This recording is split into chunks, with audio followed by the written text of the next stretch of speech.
Gadis dingin tuan muda. Bab 071. Papi mau tidak melihat Rahmi lagi jika tidak merestui kami. Algaskar tidak terpengaruh oleh ancaman Mando. Mereka terlihat seperti berdebat serius, namun nyatanya hanya sebuah perdebatan biasa, tidak benar-benar serius. Mando tahu hanya Algaskar yang mampu dan pantas untuk Rahmi. Dia juga tahu bagaimana sayangnya Algaskar kepada Rahmi. Mereka tidak bisa dipisahkan lagi, kecuali maut. Sudahlah Al, papi capek kamu ke laut sana. Menghadapi kamu memang tidak akan pernah bisa menang, pasrah Mando. Dia kadang ingin memancing rasa kesal manusia. Tembok itu, tapi lagi-lagi malah dia yang dibuat kesal. Algaskar tidak menjawab. Dia kembali melanjutkan langkahnya keluar dari ruangan Mando, untuk menuju ke kamar sang kekasih. Al ngomong apa? Tanya Karel setelah Raka selesai berbicara dengan Algaskar. Soal orang yang cegat Bu Ketu tadi, jawab Raka. Jadi Al mau ngapain buat balas Orion? Kali ini Romeo yang bertanya. Nanti malam kita serang markas Orion, jawab Raka, sesuai perintah Algaskar tadi. Terus soal Sally yang berangkat nanti malam gimana? Tanya Karel. Gue belum ngasih tahu Al soal ini, nanti aja kalau dia udah datang. Kita bakal serang Orion nanti malam, dan Sally juga berangkat malam ini, mana yang harus kita lakuin lebih dulu? Tanya Romeo lagi. Iya ya, bingung mereka. Kita tunggu Al saja, nanti dia akan kesini, semua keputusan ada di tangan dia, jawab Raka. Salahnya tadi dia tidak memberitahu Algaskar soal Sally yang akan berangkat malam. Ini, sesuatu informasi yang dikirim mata-matanya.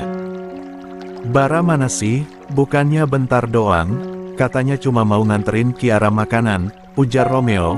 Memang Bara tadi berpamitan untuk pulang sebentar, mengantarkan Kiara makanan, tapi belum balik juga, padahal sudah siang. Lo pikir dia mau nganterin makanan ke bapaknya yang langsung antar terus balik lagi? Dia butuh manja-manja dulu lah, temu kangen sama ayangnya. Lo jomblo sih, mana tahu hal kayak gitu, ledek Raka menertawakan kejombloan Romeo. Daripada lo nggak jelas, di Walo semua kontaknya lo kasih nama sayang 1-20. Sayang lo banyak banget, gimana lo nafkahinnya? Balas Romeo pedas. Hahaha, emang enak Rak, makanya satu aja, ini semuanya lo embat, ucap Karel. Tertawa melihat kelakuan dua sahabatnya itu. CK. Mending lo sama si Agnes Turom, kayaknya naksir sama lo, ujar Raka santai. Memberikan solusi kepada Romeo. Plak. Buka Romeo tapi Karel, dia memukul kepala belakang Raka.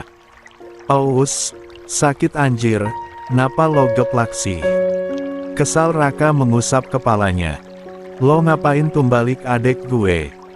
Jawab Karel tak kalah kesal. Emang bener kok, si Agnes naksir Romeo, ujar Raka tak mau kalah.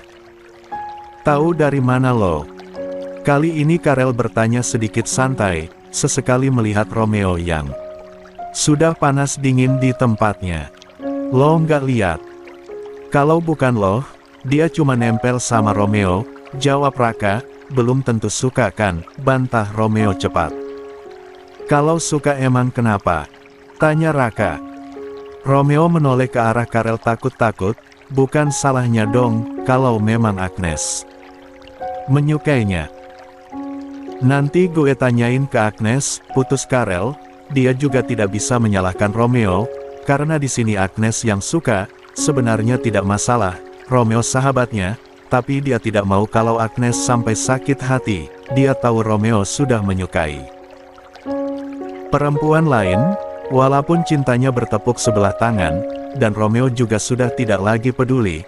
Tapi siapa yang tahu kalau ternyata hati Romeo belum sepenuhnya move on, dan menjadikan Agnes sebagai pelampiasan saja. Ceklek. Algaskar masuk ke dalam kamar Rahmi, yang ternyata sang pemilik kamar masih tertidur. Pulas, dengan posisi menyamping membelakangi pintu.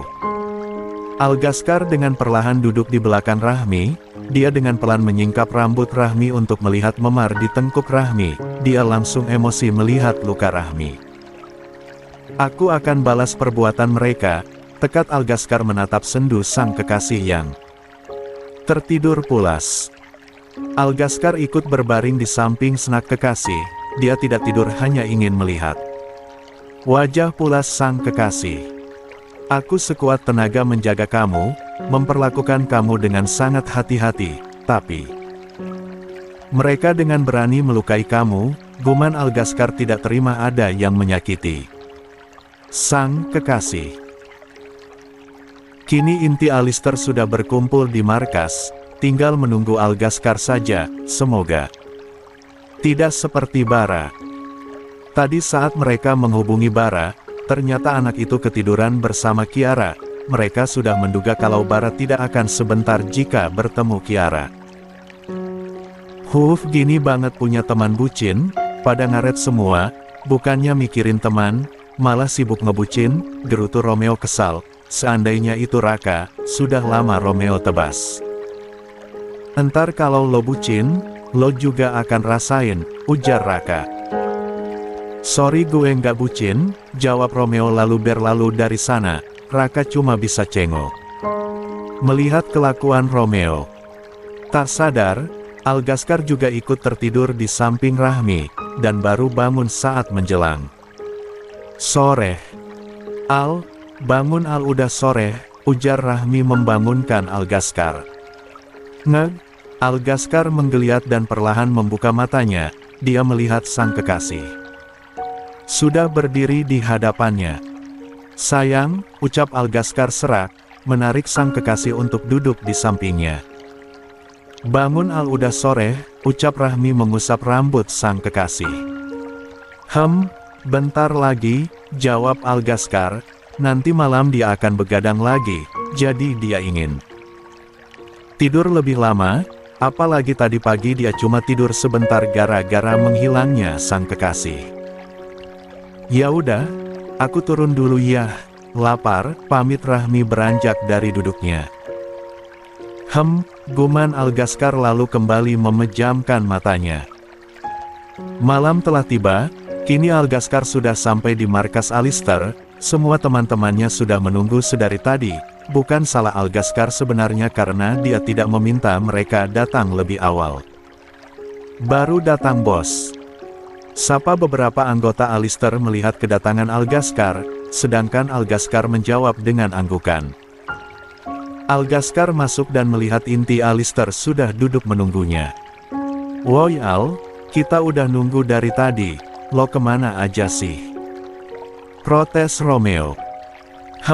Hanya dijawab deheman oleh Algaskar, Romeo yang mendengar jawaban itu jadi kesal, tapi tidak bisa melawan juga. Oke, karena Al udah datang kita mulai, ujar Karel membuat mereka jadi lebih fokus dan serius. Kita serang markas Orion malam ini, ucap Algaskar datar, mengingat kembali sang kekasih yang terluka karena Gio dan gengnya. Iya Al, tapi malam ini Sally juga pergi, jelas Raka. Algaskar menoleh dan meminta penjelasan dari Raka. Sally akan pergi dari Indonesia malam ini, kita juga harus bisa nangkap dia, dan buat skenario seolah dia memang sudah keluar negeri, jelas Raka. Orion harus hancur, desis Algaskar seolah tidak ada yang lebih penting dari menghancurkan Orion. Tapi Sally adalah orang yang harus bertanggung jawab atas kematian ibunya Bu Ketu. Kalau Orion bisa kita balas besok, atau setelah urusan Sally, Bu Ketu akan marah kalau sampai Sally berhasil lolos, jelas Romeo, membuat Algaskar tersadar bahwa kehancuran Sally adalah keinginan sang kekasih. Pantau Sally, perintah Algaskar.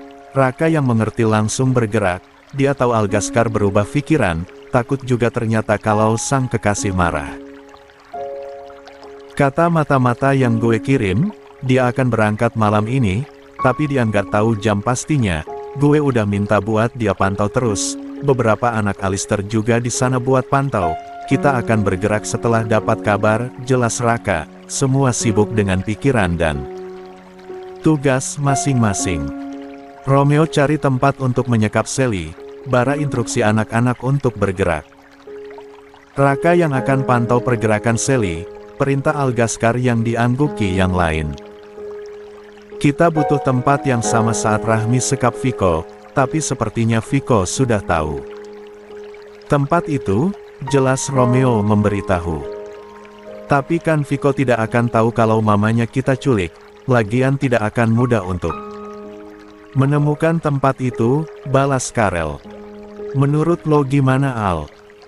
Menurut gue apa yang dikatakan oleh Karel benar, kita hubungi Bu Ketu, dan minta buat siapin tempat itu, tanya Raka meminta pendapat Algaskar. Biar gue jemput, setuju Algaskar berniat menjemput Rahmi. Al, nggak sempat kalau harus lo jemput, Bu Ketu nggak selema itu, dia cuma siapin tempat dan nunggu kita di sana, ujar Raka mencoba membujuk Algaskar. Algaskar itu terlalu bucin, bahkan Rahmi tidak boleh pergi sendiri. Gue telepon, Algaskar mencoba menurunkan egonya kali ini. Algaskar berdiri dan berjalan menjauh untuk menghubungi sang kekasih. Halo, suara lembut yang menyambutnya pertama kali, membuat wajah kaku dan datar. Algaskar langsung berubah, tanpa bisa dia tahan senyumnya mereka mendengar suara lembut Rahmi. Halo sayang, kamu lagi apa? Tanya Algaskar basa-basi, sejak kapan seorang Algaskar bisa bas-basi, kecuali dengan Rahmi. Nggak ngapa-ngapain, kenapa emang? Tanya Rahmi. Gini, Sally malam ini akan berangkat, kita udah siapin rencana buat nangkap dia. Menurut kamu jika kita sekap dia di tempat kamu menyekap Viko dulu gimana? Tanya Algaskar, dia harus tetap mendapatkan persetujuan dari Rahmi. Boleh kok, aku akan ke sana, jawab Rahmi. Kamu langsung ke tempat itu aja, siapkan semua, dan kirim alamat ke aku nanti, ucap Algaskar. Ya udah aku akan ke sana, setuju Rahmi. Kamu jangan pergi sendiri, pakai mobil aja, pakai supir dan beberapa pengawal, pinta Algaskar tidak ingin dibantah. Iya, ya udah aku siap-siap dulu. Rahmi mematikan sambungan dan bersiap-siap. Dia akan naik motor tapi tetap meminta pengawal mengikutinya. Dia tidak ingin Algaskar marah. Lagi, gimana Al? Tanya Raka melihat Algaskar selesai menelpon. Dia waktu ke sana, jawab Algaskar. Oke, jadi rencana selanjutnya? Tanya Romeo. Gimana Rak? Ada pengawal? Tanya Algaskar pada Raka. Sepertinya ada, karena orang gue bilang, ada mobil dan beberapa orang depan rumah. Jawab Raka yang terus mendapat laporan dari orang suruhannya. Pantau terus, lihat berapa orang agar mudah kita lawan, dan Karel lo cari pengganti Sally yang bisa gantikan dia ke luar negeri, perintah Algaskar, mereka langsung bekerja. Sedangkan Rahmi sudah bersiap akan pergi, Rahmi pergi dulu, mau siapin tempat untuk Sally, pamit Rahmi kepada sang papi. Tidak butuh bantuan papi, tawar Mando. Rahmi menggeleng, nggak usah Rahmi bisa sendiri kok, lagian cuma siapin tempat. Tolak Rahmi. Bawa beberapa pengawal ya, ucap Mando. Ya udah lagian tadi Al minta aku bawa pengawal, Rahmi terima saja daripada nanti. Algaskar marah lagi. Hati-hati, di luar sudah ada beberapa pengawal yang papi siapkan, beritahu Mando. Iya Rahmi pergi ya. Rahmi keluar dan kaget melihat dua mobil yang penuh dengan pengawal. Kok bengong nak? Tanya Mando mengagetkan Rahmi yang kaget di tempatnya. Rahmi mendongak dan menatap protes Mando. Ini mau ngawal aku semua. Tanya Rahmi syok. Iya, kenapa? Kurang. Tanya Mando yang semakin membuat Rahmi syok. Kurang. Ini malah kebanyakan Pi, aku pikir cuma 2 orang, jawab Rahmi tidak habis pikir. Papi nggak akan tenang kalau cuma 2 orang, ini cuma sedikit, satu mobil hanya berisi 6 orang, jelas Mando. 2 mobil jadi semuanya ada 12 orang. Tanya Rahmi tidak percaya, kenapa papinya jadi seperti Algaskar sih? Itu sedikit nak, udah sana semakin malam ini. Kamu hati-hati ya, ujar Mando tidak ingin dibantah. Ya udah deh, Rahmi pergi dulu Pi. Rahmi lalu berjalan ke arah motornya, dia memakai helm, kemudian menjalankan diikuti 2 mobil berisi pengawal. Tek, Mama udah mau berangkat, tanya Viko kepada sang mama. Iya, kamu nggak mau ikut sama Mama. Mama jadi khawatir kalau kamu tinggal sendiri. Tawar Sally, dia akan pergi malam ini juga, semua sudah disiapkan oleh Felix, tidak tahu saja kalau dia dalam bahaya. Viko bisa jaga diri baik-baik, lagian kan yang mereka incar itu Mama, kalau aku ikut mereka bisa curiga kalau Mama pergi, setidaknya mereka akan berpikir Rama tidak akan meninggalkan aku sendiri, jelas Viko, dia juga tidak bisa pergi karena ada Naila. Tapi kamu harus hati-hati ya, pesan Sally. Iya mah, Viko pamit ya, biar mereka tidak curiga dan mikir semuanya sama, ujar Viko. Berpamitan, dia akan pergi sebelum mamanya pergi, jadi tidak akan ada yang curiga kalau Sally akan pergi malam ini. Hati-hati ya. Iya, Mama juga hati-hati. Viko keluar dari rumah. Dia rencananya akan ke apartemennya menemui Naila. Dia sudah mengatakan kepada sang kakak tentang Naila, dan ternyata Felix kenal karena dia anaknya Sonia. Viko juga tidak menyangka ternyata Naila adalah anaknya Sonia. Gimana? Tanya Algaskar. Mereka sudah sedari tadi menunggu dan memantau pergerakan Sally. Ada beberapa orang di depan rumahnya, sepertinya dia akan segera berangkat. Sally masih di rumahnya, tapi orang gue bilang Viko keluar dari rumah dan pergi dari sana, jawab Raka. Kita nggak terkecoh kan, Sally nggak pergi sama Viko? Tanya Romeo. Tidak, kata orang gue dia cuma pergi sendiri, jawab Raka, dia kembali memastikan. Takut apa yang dikatakan Romeo benar. Sepertinya dia mengecoh kita. Viko pergi agar kita berpikir kalau Sally ikut sama dia. Dan saat kita kejar Viko, Sally bisa kabur, jelas Karel menurut pendapatnya. Tidak ada yang tahu kita memata-matai mereka, ujar Raka.